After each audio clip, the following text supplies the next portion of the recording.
자, 오늘은 마태복음 13장 44절 말씀으로 보화가 있는 밭입니까? 라는 제목으로 말씀을 나누겠습니다. 마태복음 13장은 예수님의 비유로 가득 찬 챕터죠. 그 비유가 이제 한 7가지 정도 비유가 나오는데요. 그 7가지의 비유가 나타내는 실체, 주제는 사실 딱 한 가지죠. 마태복음 13장의 7가지의 비유가 향하고 있는 하나의 실체, 주제는 뭡니까? 천국입니다. 천국에 대하여 말합니다. 그래서 천국은 마치 이렇게 시작되는 비유들이 몇 개 나오죠. 오늘 본문도 그렇습니다만, 자, 천국에 대한 비유입니다. 여러분, 천국이 뭡니까? 천국, 우리 죽으면 가는 좋은 곳이죠. 예수님이 우리를 위하여 만들어 놓으신 죽으면 가는 좋은 곳이죠. 이렇게 말하면 맞았습니까? 틀렸습니까? 맞죠? 그쵸?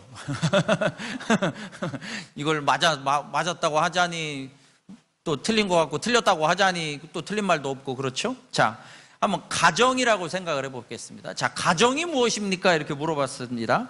그러면 가정이 무엇입니까? 물어봤더니 가정이요, 우리 집은 그냥 일 끝나고 들어가서 밥 먹고 발 닦고 자는 데죠. 이렇게 가정을 얘기했어. 자, 가정이 뭐냐고 물어봤더니 저녁에 들어가서 밥 먹고 발 닦고 자는 곳이래. 맞았습니까? 틀렸습니까? 그것도 없죠. 그쵸? 그러니까 그런 거야. 그러니까 이게 맞은 것도 아닌 것 같고 틀린 것도 아닌 것 같고 그렇다고 또 맞은 것도 같고 틀린 것도 같고 그런 거죠. 그러니까 천국도 그렇지 않을까요? 천국도 그렇겠죠. 우리가 죽어서 가는 예수님이 마련한 좋은 곳, 틀린 말은 없는 것 같지만 가정도 그렇게만 말하면 굉장히 핵심적인 것을 말했지만 좀 빈 공간이 있습니다가 아니라 오히려 가정을 그렇게 말하면 틀린 말은 아니지만 너무 많이 생략됐습니다. 이렇게 얘기해야죠. 천국도 그런 거죠. 천국도 틀린 말은 아닌 것 같지만 엄청나게 중요한 많은 것들이 생략된 말이라고 해야 되겠죠. 자, 그런 의미에서 천국은 그냥 우리가 언젠가 맛보게 될 어떤 굉장히 아주 신비스러운 장소, 이런 개념으로만 생각하면 좀 곤란하죠. 굉장히 많이 생략이 됐죠. 그거를 이제 우리가 요즘에 이제 새벽에나 이렇게 나누고 있는 그 계시록으로 가보면 초대교회 전체죠. 계시록 공동체라고 제가 이제 입버릇처럼 요즘에는 말하지만 그 계시록 공동체는 결국에는 이제 초대교회 전체를 말하는 건데요. 그 초대교회 속으로 들어가면 그 엄청난 박해가 일어나고 있던, 핍박이 일어나고 있던, 오늘도 눈 떠보면 어제 로마나 군병들이 와서 우리 앞집에 있는 박집사를 가가지고 순교시켰을 수 있는, 또는 옆집에 사는 김집사가 그냥 이제 나 예수님 도저히 못 믿겠다, 그러니까 나는 이제 저 예수님 명부에서 이름 빼, 이렇게 배도라고 흔히 말하는 배도하고 변절했다는 소식도 들릴, 이런 박해의 시절이었어요. 그 시절이. 그런 시절에서 정말로 이 초대교회 공동체가 그 시절을 이겨낸 힘은 어디에 있느냐? 가만히 생각해보면 우리가 이거를 끝까지 참아내야만 저 천국이라고 하는 저 엄청난 곳에 도달할 수 있어, 이런 마음으로 천국을 생각하지 않았다는 거예요. 그런 마음으로 천국을 생각했으면 버틸 수 없죠. 오히려 반대로 이 초대교회 공동체는 이미 우리가 그 천국을 살고 있어. 왜? 예수님이 십자가에 죽으셔서 우리를 구원하셨고 어린 양의 생명책에 기록하셨고 우리에게 이렇게 구원의 확신과 구원의 기쁨으로 넘치게 하시는 이 천국이 우리에게 온전히 확증되었기에, 이미 이 땅 가운데 우리가 천국을 맛보고 살기에 그 시절을 견디고 버티고 이겨낸 줄 믿습니다. 그 천국은 그런 것이죠. 그게 궁극적인 실체죠.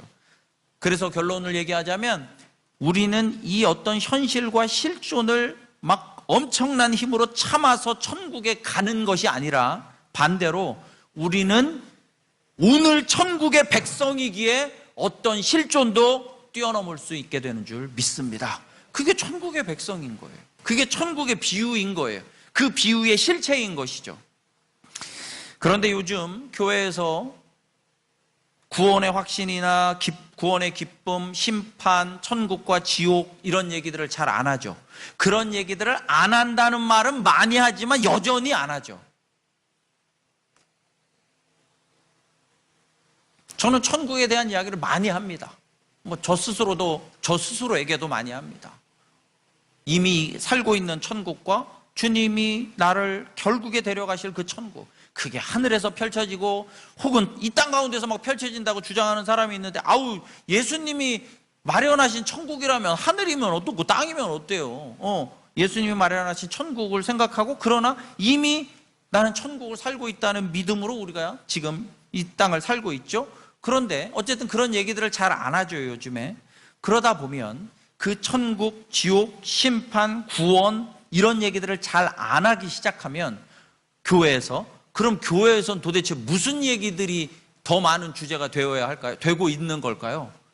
천국도 아니고 지옥도 아니고 심판도 아니고 구원도 아니고 이런 것이 아니라면, 그게 핵심적인 주제, 많이 얘기되어지는 주제가 아니라면 도대체 요즘 교회는 무엇을 많이 얘기하는 걸까요? 예를 들면 인격, 철학, 윤리, 구제, 정의, 위로, 섬김, 회복, 봉사, 이런 것들을 많이 얘기하겠죠.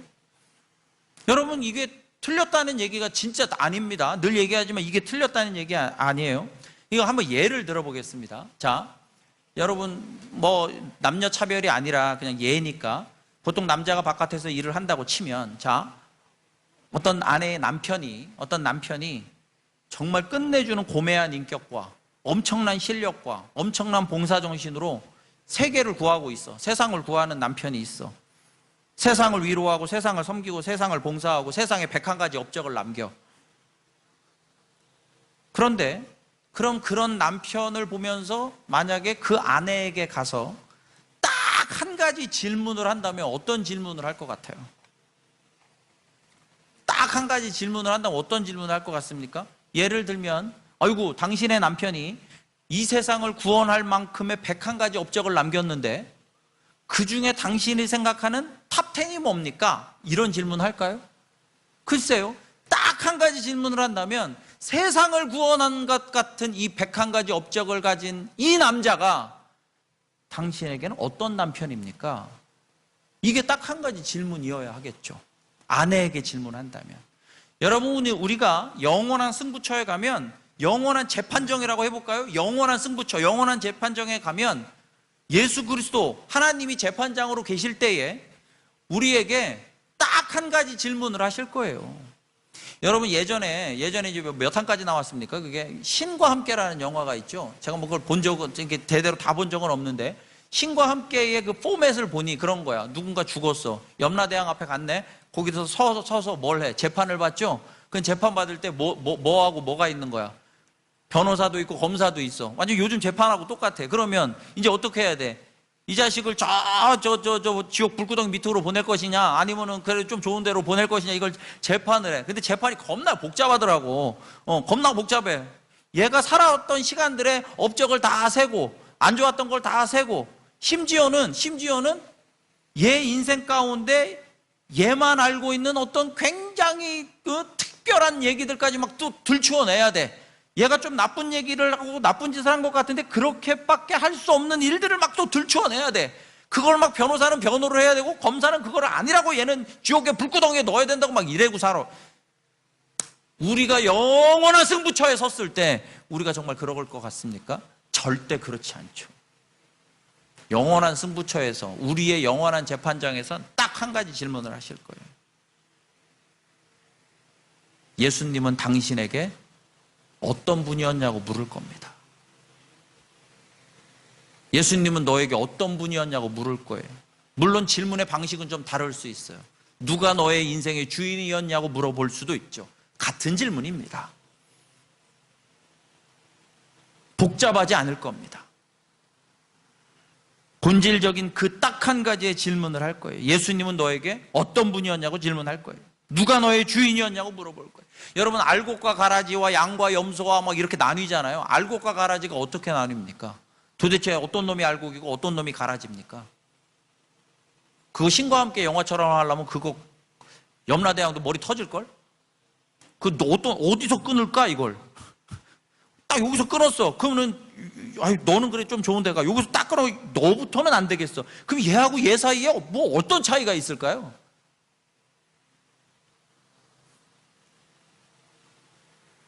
알곡과 가라지의 구분을 요한계시록은 어떻게 하고 있냐면요.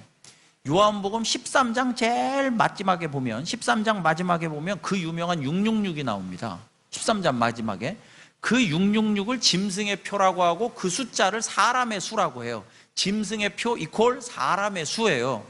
그 짐승의 표를 맞박에 붙이고 다니는 놈은 지옥에 간다는 거야. 계시록에 따르면. 그럼 666을 받았다는 666이 뭘까? 이거 바코드일까? 제가 저번에 한번 얘기했죠. 바코드, 이거 바코드 막 이렇게 받으면 안 될까?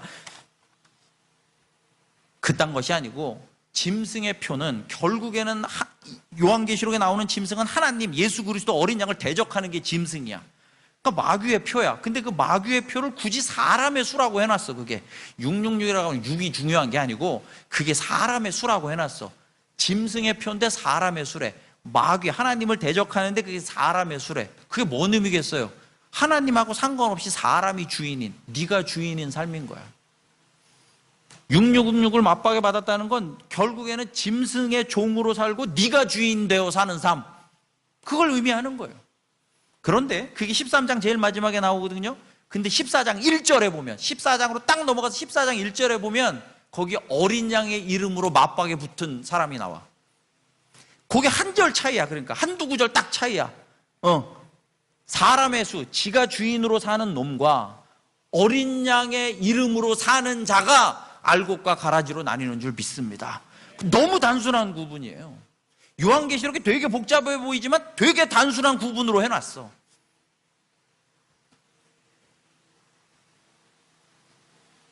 제가 또 말하지만, 그러면은 목사님은 아까 말한 인격과 윤리와 구제와 정의와 위로와 섬김과 회복과 봉사, 여러분 나의 입에서 이게 얼마나 많이 나옵니까?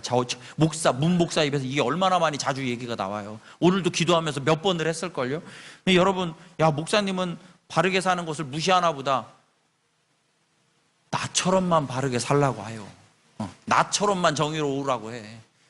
나 불법 유턴 잘 안 하고 길가에 침도 잘 안 뱉고 어려운 사람이 있으면 도와주려고 했어. 나처럼만 살아요. 내가 정의롭게 바르게 사는 걸 무시하는 게 아니잖아요. 고린도전서 13장 3절을 보겠습니다. 고린도전서 13장 3절 읽어볼까요? 시작.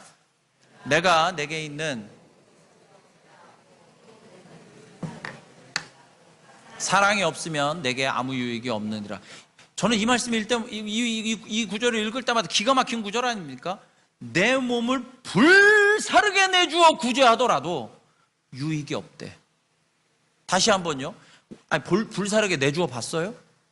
내 몸을 불사르게 내줘도 마지막 너에게 아무 유익이 없대. 이거 엄청난 말씀 아닙니까? 그러면은 구제가 필요 없다는 겁니까? 구제 필요 없는 거네. 그런 얘기가 아니잖아요, 지금. 여러분, 저기서 지금 이 말씀을 그러면, 구제하는 행동만 있으면 안 되고 사랑의 마음도 가지라는 의미구나. 이렇게 말하기 시작하면 이제 진짜 공허하고 허무한 얘기가 되는 거죠. 그건 진짜 허무한 얘기죠. 구제할 거 다 하지만 너 마음도 살펴서 진짜 구제하고 싶은 사랑의 마음이 가득해야 된다? 그런 마음을 무슨 주사기로 집어넣습니까? 이건 진짜 허무한 얘기가 되는 거죠. 그럼 여기서 나오는 사랑이 뭘까요? 하나님은 사랑이시라. 네가 네 몸에 있는 모든 것으로 구제하고 또 네 몸을 불사르게 내줄지라도 하나님과 상관없으면 아무 유익이 없느니라. 그런 거죠. 그래서 우리의 삶은 결국엔 모든 걸 다 해야 되고 모든 걸 다 할 수 있지만 하나님 안에서, 하나님을 위하여, 하나님 때문에, 하나님을 통하여, 하나님 안에서 행해야 되는 줄 믿습니다. 그래서 저 밑에 좀 몇 구절 내려오면 고린도전서 13장 7절을 보면요, 읽어볼까요? 시작. 모든 것을 참으며 모든 것을 믿으며 모든 것을 바라며 모든 것을 견디느라. 우리 모든 것을 해야 됩니다. 모든 것을 바라고 모든 것을 견디고 모든 정의로움을 추구해야 돼요. 근데 그 앞에 뭐가 있는 거예요? 사랑을 위하여, 사랑 때문에, 하나님을 위하여, 하나님 때문에, 하나님을 통하여, 하나님 안에서 우리 모든 것을 해야 할 줄 믿습니다. 그걸 말씀하시는 거죠. 하나님 때문에 우리는 바르게 살아야 되고요. 하나님 때문에 진짜 정의로워야 됩니다. 하나님 때문에 저울을 속이면 안 되고요. 하나님을 위하여 경계석을 발로 차고 다니면 안 됩니다. 그게 하나님을 위하여, 하나님 때문에, 하나님 안에서 사는 거예요. 그런데 모든 걸 다 하더라도 하나님이 없으면 너에게 아무 유익이 없다는 거예요. 이런 삶을, 하나님으로 말미암아 사라지는 삶을, 그걸 천국 백성이라고 부르고, 그 천국 백성을 오늘 본문에 따르면 보화라고 부르는 겁니다. 그게 보화라는 거예요. 이 땅 가운데서 하나님으로 말미암아 사는 인생, 천국 백성으로 사는 것, 그걸 보화 이렇게 부르는 겁니다. 오늘 본문에 따르면. 자, 그러면 이 천국 백성으로 사는 오늘의 보화가 밭에 감추어져 있대요. 여러분, 내가 예전에 몇 년 전에 이런 비유를 들어서 한번 질문을 해본 적이 있어요. 우리 여기 옆에 밭이 있죠. 여기 뚝방길 오다 보면 밭이, 넓은 밭이 있잖아요. 예를 들어서 그 밭에 한 100억의 보화가 묻혀 있어. 그걸 내가 알아냈어. 그런데 저 밭이 매물로 나왔어. 1억 5천이래. 근데 내 집을 팔면 1억이 남고 5천만 원은 은행에서 대출해 주겠대. 어떻게 하실 거예요? 아, 목사님 너무 얘가 유치해. 원래 진리는 유치한 거예요. 진리는 유치한 데서 진리가 나오는 거야. 예. 여러분 부부 사이에 당신밖에 없어. 그럼 유치하죠. 근데 그 유치한 게 진리야. 진리가 아니면 어떻게 돼? 100년 동안 사는 동안 어떻게 한 여자랑 살아요? 100년 동안 사는데 한 남자랑 어떻게 100년을 살아? 이게 되게 세련되고 도시적인 것 같지만 그건 진리가 아니라 거짓이고 악이잖아요. 원래 진리는 유치해. 다시 한번 유치한 예를 해볼게요. 저 밭에, 여러분 저 밭에 원래 주인을 우리가 알거든? 근데 그 할아버지가 진짜 100억을 묻어놨을지도 몰라. 진짜 이게 반은 진지하게 얘기하는 거예요. 내가 우리 여기 좀 오래되신 분들은 알아. 그 할아버지를, 돌아가셨지만 저 밭에 100억이 있을지 몰라 진짜. 자, 100억이 묻혀 있어. 근데 1억 5천만 원이야. 내 집 팔면 1억 남고 5천만 원 은행에서 대출 받을 것 같아. 어떻게 하시겠어? 머리 뒤밀고 사겠죠? 천국은 머리 뒤밀고 사십니까? 저기에 100억이 묻혀 있으면 저 밭은 정말 귀한 땅이에요. 절대 포기할 수 없어. 천국 백성이라고 하는 보화가 그러하다면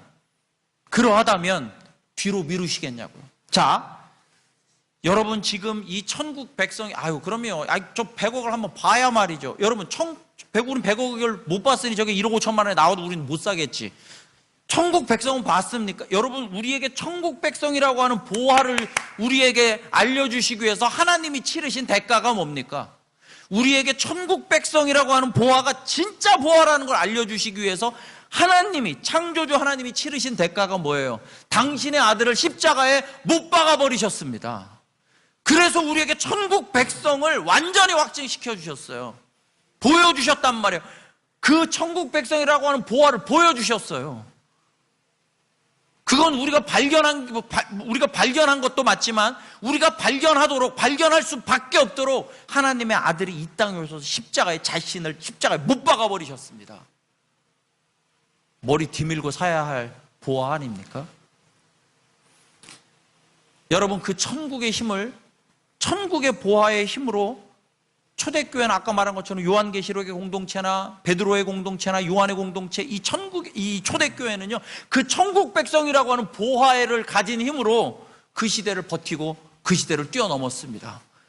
초대교회뿐만입니까? 우리나라만 따져볼까요? 우리 지난 한 100여 년, 150여 년 전부터 오늘날까지 우리의 정말로 믿음의 증조 할머니, 고조 할아버지들이, 여러분 진짜 저는 그 세상을 안 살아봤지만 찢어지게 가난했을 거 아닙니까?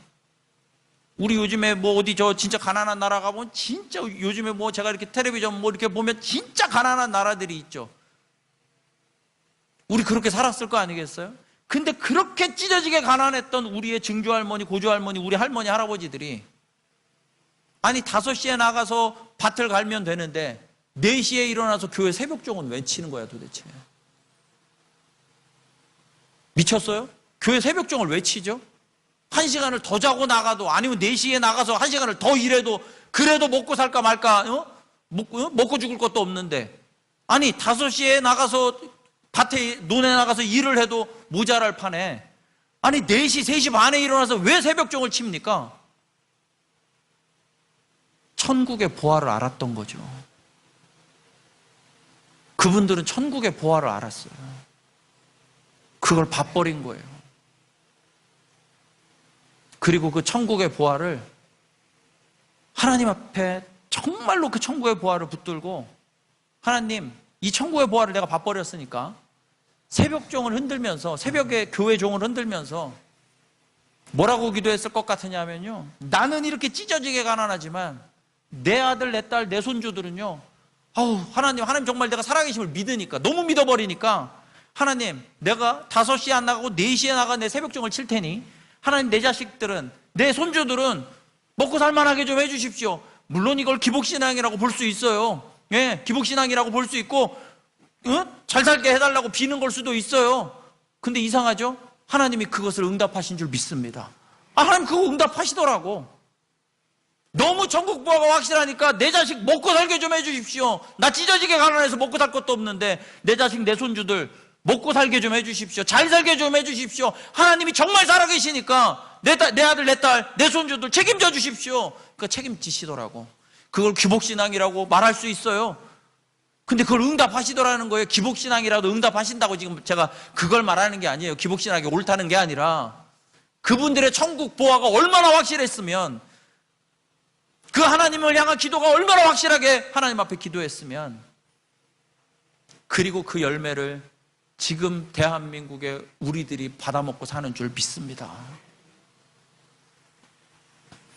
천국 백성의 삶은 진짜 보화예요. 그런데 그 보화가요, 어디에 감춰져 있습니까? 밭에 감춰져 있대요. 그래서 감춰져 있다는 사실보다는, 감춰져 있다는 건 깨닫지 못한다 혹은 깨달았다 이렇게 그냥 좀 우리가 쉽게 알아들을 수 있다면, 어디에 감춰져 있는지가 더 눈에 들어와요. 밭에 감춰져 있대요. 신기하죠? 여러분, 원래 보물은 어디에 있는 거예요? 보물 어디에 감춰져 있어야 돼요? 보물섬에 감춰져 있어야지. 뭐 이렇게 착하면 착으로 알아들어야지. 보물은 원래 보물섬에 있는 거야. 몰라요? 보물은 원래 보물섬에 있어야지. 아니면 보물선, 이렇게 배 타고 가다가 갑자기 막 타이처럼 막 가라앉아서 저 뭐 바다 한 500m 아래에 있든지. 그러면 보물섬이든 보물선이든 거기에 감춰져 있어야지 보물이잖아요. 근데 거기에 감춰져 있으면 아무도 못 찾아. 쉽게 못 찾아. 뭐 세상에서 한두 명 찾을까 말까야. 아니 근데 그 보물이 왜 밭에 감춰져 있을까요? 이 당시에, 더더군다나 지금 이 초대교회 당시에 저 마태복음이 쓰였을 당시에 밭은 어떤 의미예요?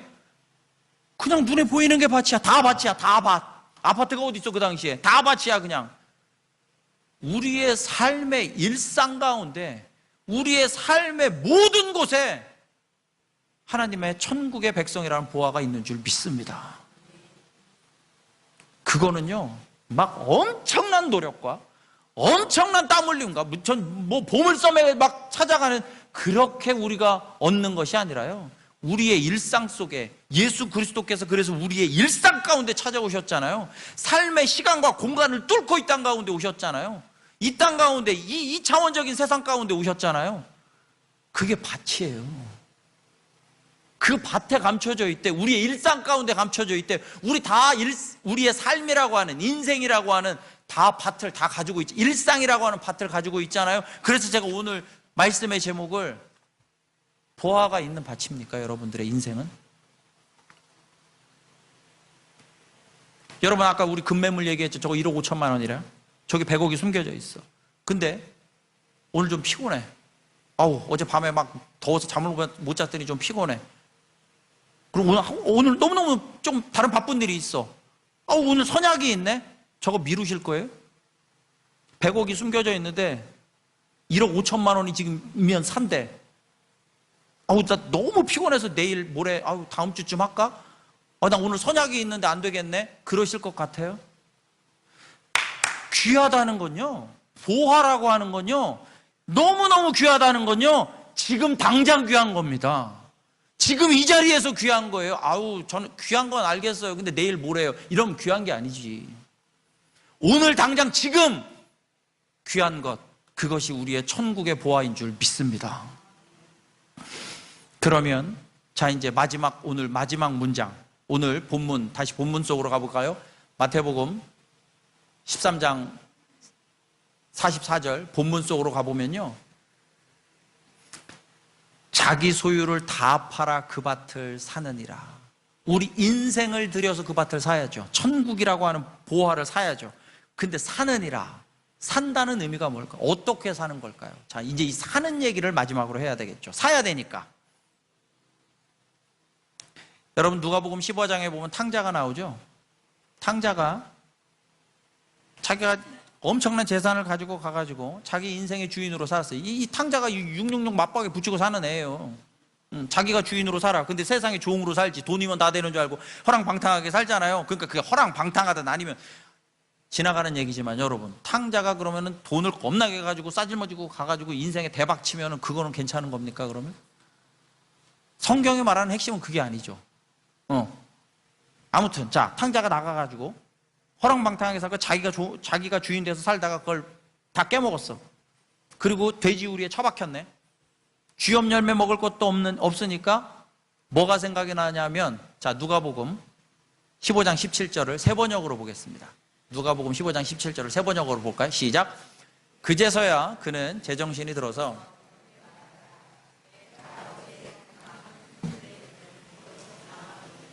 나는 여기서 굶어 죽는구나. 탕자가 돼지우리 안에 처박혀서 뭘 깨달은 거예요? 천국의 보화를 깨달은 거예요, 이제. 거기 나의 일상이 있었던 거기 아버지의 집이 천국의 보화인데 그게 안 보였어. 그 일상이 안 보여. 그 일상의 천국이 안 보여. 근데 돼지우리 안에 푹 하고 처박혔더니 천국의 보화가 보였어. 제정신이 들었다는 거 하잖아요. 천국의 보화가 보였어. 자, 똑같아. 이제 이 천국의 보화가 보였어. 그럼 탕자는 어떻게 해야 돼? 이 천국의 보화를 어떻게 해야 돼요? 그 밭을 사야죠. 탕자는 이 천국의 보화를 사야 돼. 그러니까 어떻게 하느냐? 아버지에게 가죠. 원래 아버지 집에 가면 안 되지. 다른 집에, 다른 돼지우리 안에 처박히더라도 아버지 집은 가면 안 되지. 지주제. 근데 아버지 집에 천국의 보화가 있는 걸 알았어, 이제. 거기가 천국인 걸 알았어. 거기가 보화인 걸 알았어. 그 밭을 사야 되겠어. 그 밭을 사러 갑니다. 어떻게 사러 가느냐? 15장 21절. 누가복음 15장 21절. 시작. 아들이 이르되 아버지, 죄를 지어 싸우니 지금부터는 아버지의 아들이라 일컬음을 감당하지 못하겠나이다 하나.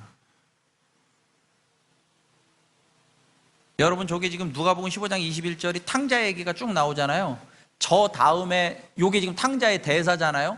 요 다음에 나오는 탕자의 대사가 뭐예요? 없어요. 탕자의 대사는 여기서 끝이야. 더 이상 탕자의 대사는 없어요. 그러면 원래는 저 다음에 탕자가 대사로 아버지에게 가서 내가 말할 대사를 원래 정해놓고 갔어. 뭐라고 정했느냐? 내가 아버지께 죄를 지어서는 지금부터는 아버지의 아들이라 일컬음을 감당하지 못하겠고, 그 다음 대사가 원래 뭐야? 뭘 쳐야 돼? 대사를 아버지의 품꾼의 하나로 좀 써주옵소서 라는 대사를 쳐야지. 근데 이 대사를 치도록 누가 안 놔둬? 아버지가 그 대사를 치도록 안 놔둬. 입을 틀어막고 그다음부터는 탕자가 하는 일이 없어. 말도 못해. 그 다음엔 다 아버지가 해. 아버지가 어떻게 해요? 아버지가 좋은 옷을 입혀라, 가락지를 끼워라, 신을 신겨라, 그리고 송아지 때려잡아라, 잔치를 벌이자. 천국의 보화는 회개로 사는 겁니다. 천국의 보화는 진정한 회개로 사는 겁니다.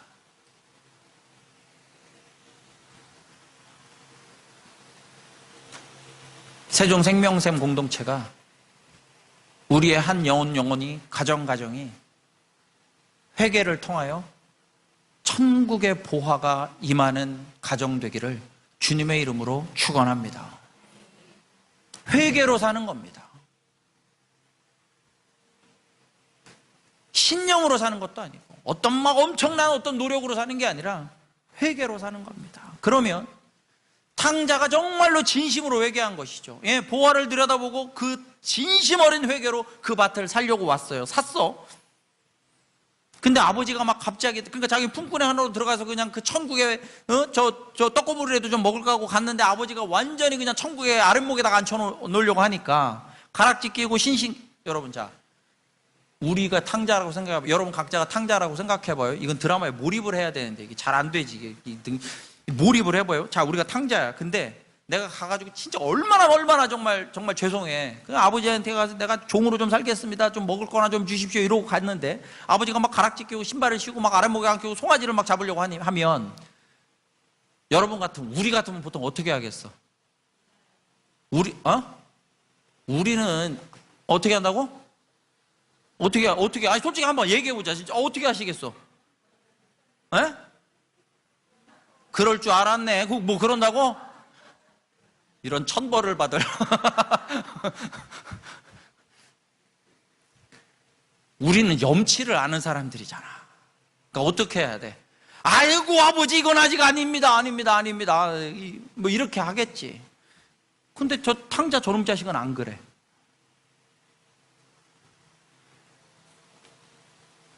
천국의 보화를 사는데 염치는 들어설 공간이 없는 겁니다. 천국의 보화 앞에 어디 염치가 들어오고 어디 핑계가 들어오고 어디 부끄러움이 들어옵니까? 천국의 보화 앞에 들어올 공간은 아무것도 없어요. 회개로 천국을 살 때 하나님 아버지, 우리의 아버지는 당신의 독생자를 십자가에 못 박으신 완전한 은혜로, 값없는 은혜로 우리에게 그 천국을 확증시키실 줄 믿습니다. 그 안에 염치가 어디 있습니까? 그 안에 부끄러움이 어디 있습니까? 우리가 예수 그리스도를 전하면 저는 지금까지 내가 뭐 살아온 인생이 좀 그래서요. 제가 아직 뭐 이제 교회 다닌 지 얼마 안 돼서요. 제가 지금 뭐 바쁜 일도 있고 내가 지금 하나님 앞에 그냥 워낙에 그냥 제가 이러고 살았잖아요. 그런 염치가 어디 들어옵니까? 그 은혜, 그 압도적인 은혜 앞에 염치가 어디 들어옵니까? 저는 아직 아닙니다. 이런 염치는요, 아들에게 있을 수가 없어요.